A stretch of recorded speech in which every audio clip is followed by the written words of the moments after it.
Hi friends, welcome to dental podcast series. ఈరోజు నేను Krishna dental cure managing director doctor Suresh Kumar గారితో ఉన్నాను. హాయ్ అన్నయ్య. Hi Kalyan, welcome to Krishna dental cure. అన్నయ్య, ర్యాపిడ్ ఫైర్తో స్టార్ట్ చేద్దామా? Done. Best toothpaste brand? Fluoride added toothpaste. Tea or coffee? I would opt coffee, but tea is better. Braces or aligners? Braces. Okay. Worst food for teeth? Chocolates and biscuits. Best time to brush? Morning after breakfast, night before bedtime. If not a dentist, which career? Definitely sportsman. Sportsmen అన్నయ్య. Yes. Which sport do you love? My soul is always in with cricket, but I play badminton and chess as well. Okay. But cricket is my best game. Oh super. Next రౌండ్కి వెళ్దామన్నయ్య. Yes. అని జనరల్గా dentist అంటే కూడా అందరూ భయపడుతుంటారు కదా. So ఇక్కడ జనరల్గా మీరు ఏం చేస్తూ ఉంటారు పేషెంట్స్ అసలు భయపడకుండా ఉండడానికి? రైట్. ఈ 27 ఇయర్స్లో అనేక రకాల కైండ్ ఆఫ్ పేషెంట్స్ని చూస్తూ ఉంటాము. సో ఆ అనుభవంలో మాకు పేషెంట్స్కి ఏం కావాలి అనేది చాలా క్లియర్ కట్గా అర్థమవుతుంది. సో పెయిన్లెస్ డెంటిస్ట్రీని మేము ఎక్కువ ఫోకస్ చేస్తాం. ఇక్కడ నొప్పి రాకుండా ఉండడానికి ఇచ్చే ఇంజెక్షన్ దగ్గర నుంచి చాలా కేర్ తీసుకుంటాము. చాలా అప్రెన్స్ ఉండే పేషెంట్స్ ఉంటారు. అలాంటి వాళ్ళకి ఈ రోజుల్లో కాన్షియస్ సెడేషన్ అనే చిన్న సెడేషన్ ఇచ్చి వాళ్ళకి ఇంజెక్షన్ ట్రిక్ కూడా తెలియకుండా మేము మా డెంటల్ ట్రీట్మెంట్స్ కంటిన్యూ చేస్తూ ఉంటాం వాళ్ళకి. So that they will have a very pleasant and ఒక చక్కటి ఎన్విరాన్మెంట్లో వాళ్ళు చక్కగా వైద్యం చేయించుకునే ఫెసిలిటీస్ మేము ఇక్కడ ప్రొవైడ్ చేస్తాము. అది కాక ఇప్పుడు అడ్వాన్స్డ్ టెక్నాలజీ వాడే కొద్దీ పెయిన్ వచ్చే ఆస్కారాలు చాలా తగ్గిపోతాయి. అని అయితే మీరు చెప్పినట్టుగా ఇది యూఎస్పి అనుకోవచ్చా పెయిన్లెస్ ట్రీట్మెంట్ కృష్ణ డెంటల్ క్యూర్లో? డెఫినెట్లీ. డెంటిస్ట్ అంటే యూజువల్గా అందరికీ భయమే ఉంటుంది. సో మేము పెయిన్లెస్ డెంటిస్ట్రీ చేయడంతో పాటు మా టీం అంతా కూడా అది డాక్టర్స్ అవ్వచ్చు, నా చైర్ సైడ్ అసిస్టెంట్స్ అవ్వచ్చు, డెంటల్ ఆక్సిలరీస్, మా ఫ్రంట్ ఆఫీస్ రిసెప్షనిస్ట్ అవ్వచ్చు, ముందర పేషెంట్కి సూతింగ్గా మాట్లాడతాము. వాళ్ళు తీసుకోవాల్సిన జాగ్రత్తలన్నీ బాగా చెప్తాము. వాళ్ళ అప్రహెన్షన్స్ని, వాళ్ళ డౌట్స్ని చాలా క్లియర్ చేసి దాని తర్వాత ట్రీట్మెంట్లోకి వెళ్తాం. అయిన తర్వాత కూడా చక్కటి ఫాలోఅప్ ఇస్తాం. ఈ ప్రోటోకాల్స్ ఫాలో అవ్వడం వలన పేషెంట్కి ముందర అప్రహెన్షన్ ఒక 50% తగ్గిపోతుంది. మిగతాది మా ఇన్ఫ్రాస్ట్రక్చర్, మా ఎక్విప్మెంట్, మేము చేసే విధానం వలన డెఫినెట్లీ పేషెంట్కి బెటర్ అట్మాస్ఫియర్ ఉంటుంది ఇక్కడ. తనే మీరు చెప్పినట్టుగా ఇప్పుడు ఇది ప్యూర్గా ఎక్స్పీరియన్స్ బట్టే వస్తుందంటారా? ఇది అంటే ఈ 27 ఏళ్ళ సర్వీస్ అదే ఈ ఫీల్డ్లో ఉండడం వలన పేషెంట్కి ఏం కావాలి, ఎలాంటి వాటికి వాళ్ళు ట్రీట్మెంట్ చేయించుకుంటారు, దేనికి భయపడతారు అనేది మాకు క్లియర్ కట్గా అర్థమవుతుంది. దాన్ని బేస్ చేసుకుని మా ఇన్ఫ్రాస్ట్రక్చర్ని కానీ, మా ఎక్విప్మెంట్ని కానీ, అలాగే మా టీముని కానీ తయారు చేసుకుంటే definitely we can give best possible service to our patients. Wonderful అనే. ఇందాక మీరు పెయిన్లెస్ ట్రీట్మెంట్ గురించి చెప్తున్నారు కదనే, దాన్ని ఇంకొంచెం ఎలాబరేటెడ్గా చెప్పగలుగుతారా? డెఫినెట్లీ. కళ్యాణ్, మేము వాడే ఇంజెక్షన్ నీడిల్ థిక్నెస్ దగ్గర నుంచి మేము కేర్ తీసుకుంటాము. దానికి చాలా ఫైన్ నీడిల్స్ వాడతాం. సో దట్ పేషెంట్కి అసలు గుచ్చిన ఫీలింగ్ కూడా ఉండదు. First point. అది చేసే ముందర టాపికల్ జెల్స్ వాడతాం. సో దట్ నీడిల్ ప్రిక్ కూడా చాలా తక్కువ ఉంటుందని. అయినా కూడా భయపడే వాళ్ళకి కాన్షియస్ సెడేషన్, ఇందాక చెప్పినట్టు సెడేషన్ ఇచ్చి వాళ్ళని సెమీ కాన్షియస్లోకి తీసుకువెళ్ళి అప్పుడు మేము అనస్థీషియా ఇవ్వడం వలన వాళ్ళకి అసలు ఇదంతా చాలా సూతింగ్గా ఉంటుంది. దీంతోపాటు most of the time over apprehensive పేషెంట్స్కి మేము మ్యూజిక్ కూడా పెట్టి వాళ్ళు ఆ మ్యూజిక్ వెంట వైద్యం చేయించుకునేలాగా చేస్తాం, which gives a very soothing conditions for our apprehensive patients. Beautiful. Dental క్లినిక్లో సెడేషన్ ఇవ్వచ్చానే? దానికి కొన్ని లిమిటేషన్స్ ఉంటాయి. కాన్షియస్ సెడేషన్ అనేది ఇవ్వచ్చు, but we need some extensive training for that. Conscious sedation training తీసుకున్న వాళ్ళు డెఫినెట్లీ సెడేషన్ ఇచ్చి వైద్యం చేయగలుగుతారు. పేషెంట్కి బెస్ట్ పాసిబుల్ థెరపీ ఇవ్వగలుగుతాం దాంతో. అని పళ్ళు క్లీనింగ్ చేయించుకోవడం వల్ల పళ్ళు లూజ్ అయిపోతాయి అంటారు. ఇదేంటి, ఏమైనా మిత్తా ఇది? This is definitely a myth. In fact పళ్ళు క్లీనింగ్ చేయించుకోవడం వల్ల, మా భాషలో స్కేలింగ్ అంటాము, స్కేలింగ్ చేయడం వలన పళ్ళు ఇంకా టైటన్ అవుతాయి, గమ్స్ హెల్తీగా అవుతుంది, బ్లీడింగ్ గమ్స్ లేకుండా ఉంటుంది, బ్యాడ్ బ్రెత్ లేకుండా ఉంటుంది. పళ్ళు ఇంకా ఆరోగ్యంగా, దృఢంగా, బలంగా తయారవుతాయి క్లీనింగ్ చేయించుకోవడం వలన, స్కేలింగ్ చేయించుకోవడం వలన. ఇన్ఫ్యాక్ట్ ఇప్పుడు ఇంకా మోడర్న్ ఎక్విప్మెంట్ వచ్చిన తర్వాత గైడెడ్ బయోఫిలిం థెరపీ అనేది జీబీటీ అనే టెక్నిక్ ఉంది, విచ్ యాజ్ అంటే పేషెంట్కి చాలా చక్కటి ఎక్స్పీరియన్స్ ఉంటుంది. వాళ్ళకి ఎటువంటి పెయిన్ డిస్కంఫర్ట్ ఏమీ లేకుండా వాళ్ళ టీత్ని థరోగా స్కేలింగ్ చేయించుకుని వాళ్ళు బెటర్ ఓరల్ హెల్త్ పొందగలుగుతారు. ఇప్పుడు జనరల్గా ఎలా తెలుస్తుంది అసలు మనం ఎప్పుడు క్లీనింగ్ చేయించుకోవాలి? దీనికి ఏమైనా ఉంటుందా అని, అలా స్పెసిఫిక్ టైంలో ఒక 3 monthsలో చేయించుకోవాలి, 6 monthsలో చేయించుకోవాలి, అసలు ఎలా తెలుస్తుంది అసలు ఇది ఎప్పుడు చేయించుకోవాలన్నది? మా బుక్స్ ఏం చెప్తాయంటే ఎవ్రీ 6 monthsకి ఒకసారి ప్రతి ఒక్కరు స్కేలింగ్ చేయించుకోవాలి అని బుక్స్ చెప్తాయి. బట్ యూజువల్గా మా పేషెంట్స్ అందరికీ కూడా మేము అట్లీస్ట్ సంవత్సరానికి ఒకసారైనా సరే ఓవరాల్ అన్ని పళ్ళు స్కేలింగ్ చేయించుకోవాలని సజెస్ట్ చేస్తూ ఉంటాం. Well, few people follow, few people skip. That is where ఒక ఆపర్చునిటీ, డిసీజ్ రావడానికి ఆపర్చునిటీ క్రియేట్ చేసుకుంటూ ఉంటారు. బికాజ్ ఏ వ్యాధి అయినా సరే ప్రాథమిక దశలో కనుక వైద్యం చేస్తే ట్రీట్మెంట్ సింపుల్గా ఉంటుంది, మోస్ట్ అఫోర్డబుల్గా ఉంటుంది. జనరల్గా ఇప్పుడు ఎవరికైనా సరే నేను ఇప్పుడు స్కేలింగ్ చేయించుకోవాలి, మీరు చెప్పినట్టుగా స్కేలింగ్ చేయించుకోవాలంటే ఎప్పుడు వాళ్ళుగా ఎలా తెలుసుకోవాలి? వాళ్ళగా తెలుసుకోవడం చాలా కష్టము. టైం ఫ్రేమ్ పెట్టుకొని వాళ్ళ డెంటిస్ట్ని అప్రోచ్ అయితే వాళ్ళు తరో ఇంట్రావర్ల్ ఎగ్జామినేషన్ చేసి వాళ్ళకి స్కేలింగ్ అవసరమా లేదా అనలైజ్ చేసి వాళ్ళు చెప్తారు, దాన్ని ఫాలో అవడమే. నేను అందుకనే చాలామంది నా పేషెంట్స్కి నేను ఇచ్చే సజెషన్ ఏంటంటే, యూజువల్గా మనం బర్త్డేకి కొత్త డ్రెస్ కొనుక్కుంటాం కదా, మిగతా అప్పుడు కొనుక్కోపోయినా బర్త్డేకి అయితే కొనుక్కుంటాం. సో నేను నా పేషెంట్స్కి ఏం అడ్వైస్ చేస్తానంటే, బర్త్డేకి ఎలా అయితే మీరు కొత్త డ్రెస్ కొనుక్కుంటారో every birthday gift yourself with thorough scaling అని. సో దట్ అది ఒక గుర్తు అయిపోతుంది. ఆ గుర్తుగా ప్రతి సంవత్సరం ఆ డేట్కి ఒకరోజు అటు ఇట్లో చేయించుకోవడం అలవాటు పడతారు. చాలామంది అది ఫాలో అవుతారు కూడా. If not birthday, it can be a wedding day as well. ఈ ఐడియాస్ నిజంగా చాలా బాగుందన్నయ్య. అని డైలీ బ్రష్ చేస్తూ ఉంటారు, బట్ స్టిల్ క్యావిటీస్ వస్తుంటాయి, ఎందుకని? వెల్, ఓన్లీ బ్రషింగ్ వల్ల క్యావిటీస్ని ప్రివెంట్ చేయడానికి లేదు. అలా చూసుకుంటే పూర్వకాలం అసలు బ్రషే చేసేవారు కాదు. స్టిల్ అప్పట్లో క్యావిటీస్ చాలా తక్కువ ఉండేది. పులి సింహం బ్రష్ చేసుకోవు, అలాని వాటికి క్యావిటీస్ లేవు. బట్ స్టిల్ అయినా క్యావిటీస్ వస్తున్నాయంటే అనేక రకాల కారణాలు ఉంటాయి.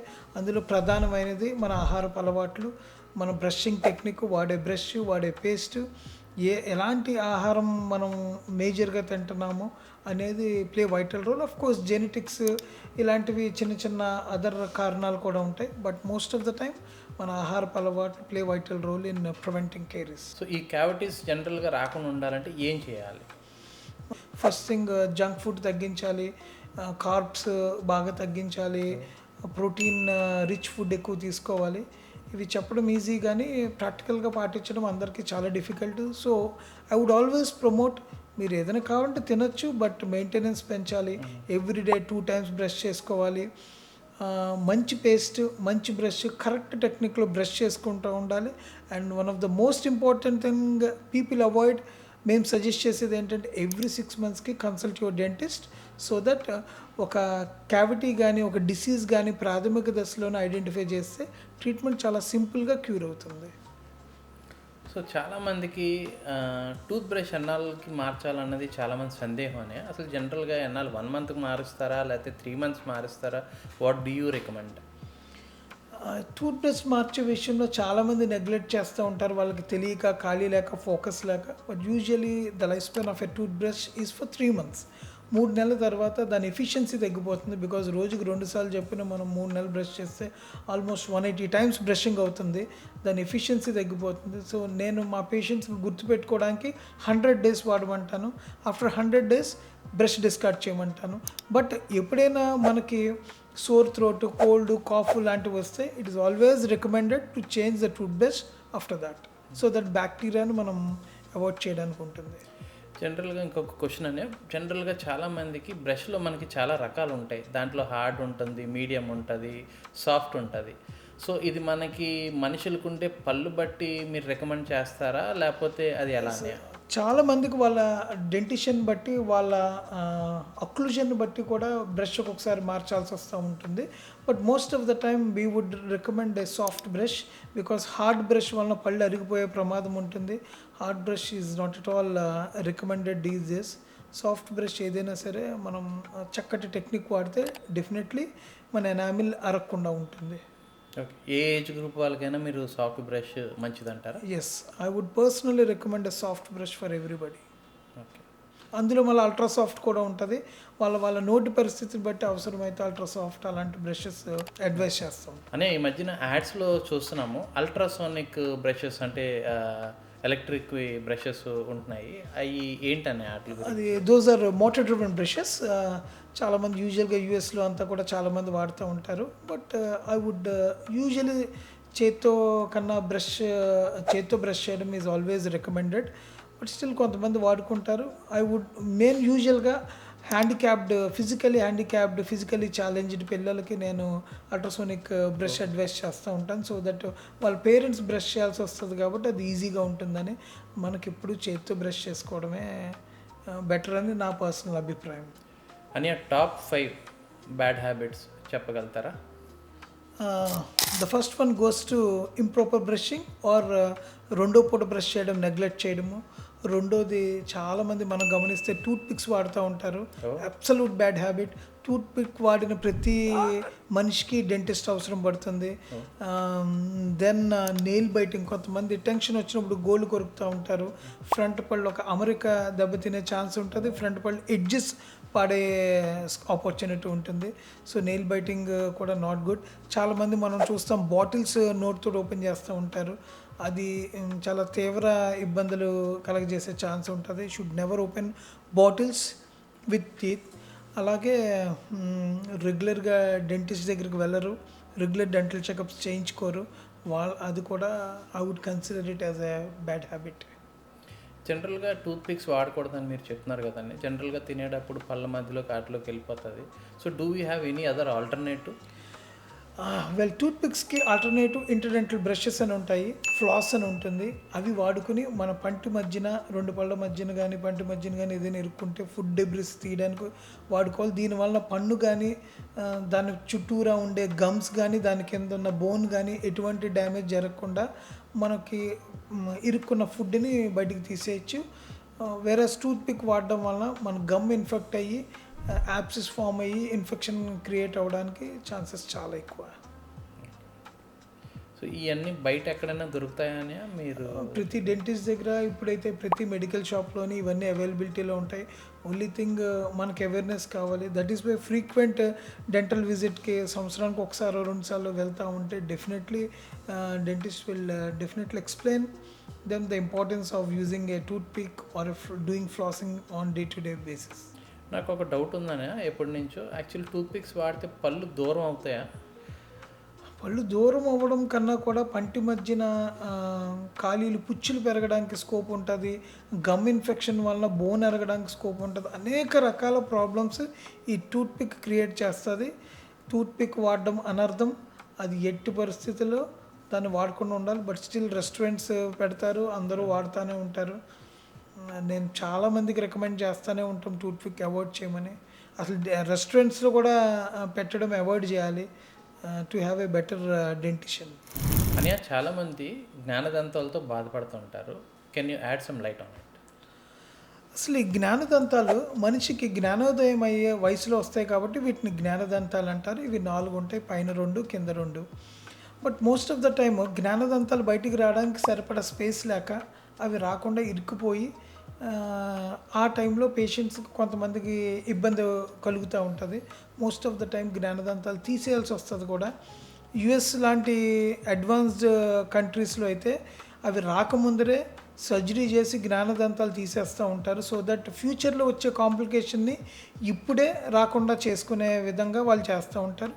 బట్ మన కంట్రీలో నొప్పి వస్తేనే డాక్టరు, పెయిన్ వస్తేనే వైద్యము, అది కూడా తీవ్రంగా వచ్చినప్పుడే వస్తూ ఉంటారు. కాబట్టి జ్ఞానదంతాలు చాలామందికి తీయించేయాల్సి వస్తూ ఉంటుంది, తీసేస్తూ ఉంటాం కూడా. బట్ ఒక చిన్న అపోహ ఏముంటుందంటే కొంతమందికి జ్ఞానదంతం తీస్తే జ్ఞానం పోతుందా అంటారు. ఇన్ఫ్యాక్ట్ నాకు జ్ఞానదంతాలే లేవు. మీరు గమనిస్తే you know what is evolutionary changes. Evolutionary చేంజెస్లో భాగంగా మనిషిలో వచ్చే నెక్స్ట్ చేంజ్ ఏంటంటే జ్ఞానదంతాలు లేకపోవడం. ఈవెన్ దేవుడు కూడా ఆయన సృష్టిని మోడిఫై చేసుకుని జ్ఞానదంతాలు లేకుండా మనిషికి 28 పళ్ళతో పుట్టిస్తున్నారు. ఆల్రెడీ అలాగే నాకు 28 పళ్ళే. అలా జ్ఞానదంతం లేకపోవడం వల్ల ఫ్యూచర్లో రాబోయే ఆర్ వచ్చే ప్రాబ్లమ్స్ అరికట్టవచ్చని ఆయన కూడా గ్రహించారు మన కోసం. ప్రొసీజర్ జ్ఞానదంతం తీయించుకోవాలంటే ప్రొసీజర్ ఏముంటుంది? దాని పొజిషన్ బట్టి ఉంటుంది. ఒక్కొక్కటి స్ట్రైట్‌గా సింపుల్ యాక్సెస్‌లో ఉంటుంది. అలా ఉంటే ఈజీగా తీసేస్తాము. కొన్ని బయటికి రాకుండా కొంత బయటకొచ్చి, కొంత ఎముక లోపల ఉండిపోతాయి. అలాంటి వాటికి మైనర్ సర్జరీ చేసి తీయాల్సొస్తా ఉంటుంది. So, it varies between person to person and area to area.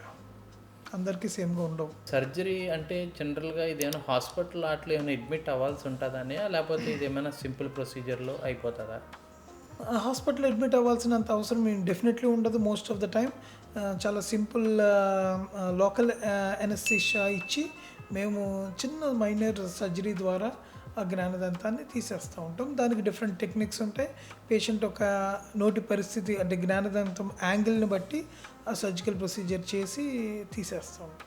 జ్ఞానదంతం తీసిన తర్వాత ఏమైనా 2-3 డేస్ రెస్ట్ తీసుకోవాలి, లేకపోతే ఆఫీస్లో వర్క్ చేసే వాళ్ళు లీవ్ తీసుకోవాలి, అలాగేమైనా ఉంటుందనే?